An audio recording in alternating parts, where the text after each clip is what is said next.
जैसे ये चार्ट है बैंक निफ्टी का 5 मिनट टाइम फ्रेम पे, तो यहाँ पे सपोज करते हैं ये वाला दिन अभी तक बना हुआ नहीं है, इसको हम आगे इस तरह से कर देते हैं। जिस भी दिन का आपको चार्ट प्रिडिक्ट करना है, जैसे अगले दिन का आपको चार्ट प्रिडिक्ट करना है, तो एक दिन पहले की कंडीशंस आपको देखनी पड़ती है। सबसे पहले यहाँ पे क्या हुआ है, चार्ट ऊपर गया, उसके बाद कंटिन्यू हमें एक ट्रेंड देखने को मिला डाउन साइड का।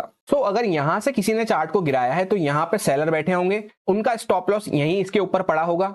यहां से कंटिन्यू हमें सेलिंग देखने को मिली है और उसके बाद यहाँ पे हमें एक सपोर्ट देखने को मिल रहा था प्रीवियस डे का, तो इसके आसपास मार्केट ने क्लोज किया, इसके हल्का सा ऊपर जाके, यानी यहाँ पे किसी ने बाइंग किया है। अब वापस से हम उस वाले आगे वाले चार्ट पे आते हैं। अब सबसे पहले नेक्स्ट डे इंपॉर्टेंट रहती है ओपनिंग। ओपनिंग किसके फेवर में हो रही है एंड किसके अगेंस्ट में हो रही है, इसकी वजह से पूरा दिन डिसाइड होता है हमारा। सेलर ऊपर बैठे हैं, बायर नीचे बैठे हैं, ओपनिंग एकदम बीच में हुई, ठीक है। तो इस वजह से क्या हुआ, दोनों हो गए कंफ्यूज कि अरे मैं भागूं कि तू भागेगा। तो एसएल कहां पे पड़े हैं, ऊपर पड़े हैं सेलर के एसएल, नीचे पड़े हैं बायर के एसएल। चार्ट ओपन हुआ एकदम बीच में, तो अब यहाँ पे जो है चार्ट एकदम कंफ्यूज। हमेशा क्या होता है, इस पॉइंट को नोट डाउन कर लेना, चार्ट के अगर दूर एसएल अवेलेबल है, आसपास कोई एसएल अवेलेबल नहीं है, तो वो ऑटोमेटिकली एसएल क्रिएट करने के लिए एक रेंज बनाता है इस तरह से, इस वजह से फ्रेश एसएल उसके आसपास आ जाए। तो यहाँ पे आपको क्या देखने को मिलेगा, पहली कैंडल इतनी बड़ी कैंडल बनी है, ठीक है, उसके अंदर में सारी कैंडल्स घूम रही हैं। कंफ्यूजिंग कैंडल्स के बाद ऊपर एक स्ट्रॉन्ग कैंडल बनाई, पर इस स्ट्रॉन्ग ग्रीन कैंडल को अगर आप ध्यान से देखोगे तो इसने पहली कैंडल का हाई क्रॉस नहीं करा। अब इस ग्रीन कैंडल के नेक्स्ट वाली कैंडल जो बड़ी सी रेड कैंडल बनी है, उसने पहले ऊपर जाने का ट्राई करा। एग्जैक्टली ये जो कैंडल का हाई था, इसको टच करके एक बड़ी सी शूटिंग स्टार कैंडल हमें देखने को मिली। ये सारे लोग जिन्होंने बाय करा था, ये यहां से डर के भागने लगे। जो छोटी सी रेंज बनी थी, तो बायर के एसएल पड़े थे, वो यहां से भागने लगे। एंड अब बाकी के जितने भी स्मार्ट लोग थे जो वेट कर रहे थे कि रेंज के बाहर निकलेगा जब हम ट्रेड प्लान करेंगे, उनको भी यहाँ पे बड़ी सी शूटिंग स्टार कैंडल देखने को मिल गई। तो वो भी यहाँ पे फ्रेश सेलर भी यहाँ पे एंटर होना चालू हो गए। उस वजह से आपको यहाँ पे कंटिन्यू एक सेलिंग देखने को मिली। जैसे जैसे सेलिंग नीचे की साइड पे आई, यहाँ पे आई, थोड़ा रुकने की कोशिश करा मार्केट ने, फिर वापस नीचे आया। तो ये जो यहाँ पे बाय करके बैठे थे, जिसकी हमने पहले बात करी थी कि ऊपर सेलर है नीचे बायर है, तो इनकी पोजीशन भी खतरे में आने लग गई। तो ये भी अपनी पोजीशन कट डाउन करने लगे। इस वजह से आप देख सकते हैं एग्जैक्टली यहाँ तक मार्केट आया।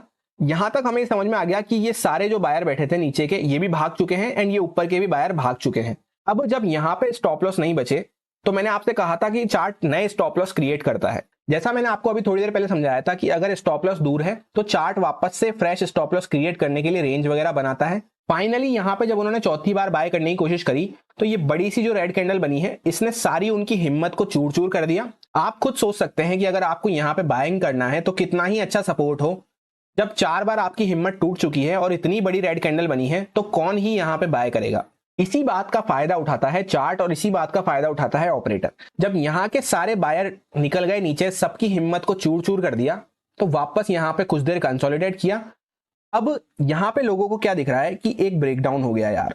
अब सारे बायर जो थे, जिनका यहाँ पे सब जगह स्टॉप लॉस हिट हुआ, उनको क्या लगा कि यार चार्ट तो ऊपर जा ही नहीं पा रहा, ऐसा करता हूं क्यों ना पुट साइड की ही पोजीशन बना के बैठ जाता हूं, क्योंकि यहां से चार्ट कंटिन्यू गिरता हुआ ही तो आ रहा है, प्रीवियस किसी भी हाई को क्रॉस नहीं कर पा रहा। और फिर इतनी बड़ी रेड कैंडल जब बन गई, तो यहाँ पे बच्चा भी क्या सोचेगा कि चलो यार मैं भी पुट साइड ही बैठ जाता हूं, भले कितना ही कॉल वगैरह उसने ले रखा हो, सबको कट डाउन करके वो बैठ गए पुट साइड पे।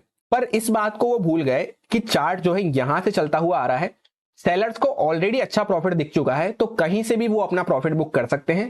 प्लस जब नीचे की साइड पे स्टॉप लॉस नहीं बचे, तो चार्ट के पास और कोई चांस नहीं रहता, उसने पहले फ्रेश स्टॉप लॉस क्रिएट करे। एंड जब यहां से निकला, तो ये जो सेलर बैठे थे, यहां से हर जगह से जहां पे जो सेलर बैठे थे, जिनको अच्छा प्रॉफिट दिख गया था, एक तो फ्राइडे था, वीकेंड आने वाला था, इन्होंने भी प्रॉफिट बुक करा। तो इस तरह से आप समझ सकते हैं चार्ट को कि यहाँ पे अगर स्टॉप लॉस खत्म हो गए बायर के, तो सेलर के स्टॉप लॉस जहां पे बचे हैं, कुछ के इस कंसोलिडेशन के ऊपर होंगे। अब ये भी तो होता है ना कि यहां से सेल करके बैठा है, तो कुछ यहाँ पे ट्रेल कर देंगे, फिर यहाँ पे ट्रेल कर देंगे, तो ट्रेलिंग हिट हुआ, फिर कुछ लोगों का यहाँ पे था, यहाँ पे हिट हुआ। ऐसे टाइम पे आपको चेन रिएक्शन देखने को मिलता है। ये जो बड़ा सा मूव होता है, इसको कहा जाता है चेन रिएक्शन। अब आप सोच रहे होंगे ये तो सिर्फ एक दिन की कहानी है, दूसरे दिन के भी मैं आपको समझा देता हूं कि चार्ट यहाँ पे आप देख सकते हैं एक अच्छी सी रेंज बनाया, उसके बाद नीचे की साइड पे जाके क्लोज हुआ। तो यहाँ पे कुछ लोग सेलर बैठे होंगे, कुछ लोग यहाँ पे बाइंग करके बैठे होंगे। अब जैसे ही आप देखेंगे यहाँ पे जो बाइंग करके बैठा था, उसको गैप अप में बड़ा प्रॉफिट दिख गया, इनके स्टॉप लॉस तो हो गए सेफ। इसके स्टॉप लॉस मार्केट टारगेट करेगा, ये सेलर के स्टॉप लॉस के पास खुला है मार्केट, यहाँ पे स्टॉप लॉस पड़े होंगे।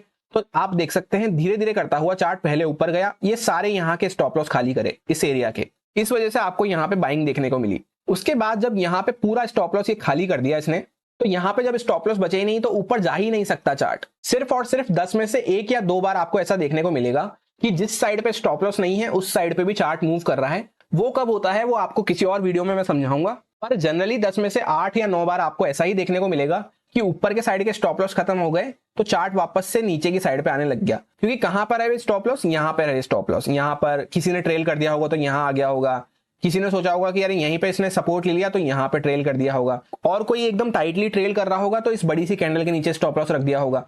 तो आप देख सकते हैं यहाँ पे ऊपर जब स्टॉप लॉस खाली हो गए, जैसे ही चार्ट नीचे आना चालू हुआ एकदम फास्ट मोमेंटम हमें देखने को मिला। जैसा कि मैंने अभी आपको यहाँ पे समझाया था कि चेन रिएक्शन होता है, सारे स्टॉप लॉस धड़ धड़ धड़ धड़ कटने चालू होते हैं, तो उस वजह से एक फास्ट मोमेंटम देखने को मिलता है। अब उसके पहले वाले चार्ट पे आ जाओगे तो यहाँ पे भी सेम चीजें रोज अप्लाई होती है। एक दिन में आपको देख के लग रहा होगा कि अरे ये क्या खिचड़ी बन रही है, दिमाग में कुछ भी समझ नहीं आ रहा, तब ऊपर से जा रहा है। पर रोज रोज इस बात को प्रैक्टिस करोगे, ढंग से वीडियो को सुनोगे, 2-3 बार समझोगे बातों को, तब आपको एक एक पॉइंट समझ में आने लगेगा। मैंने एकदम सिंपल वे में कोशिश करी है समझाने की, और ये बात मैं जानता हूं कि एक दिन का खेल नहीं है ये समझना, तो धीरे धीरे करोगे तभी समझ में आएगा।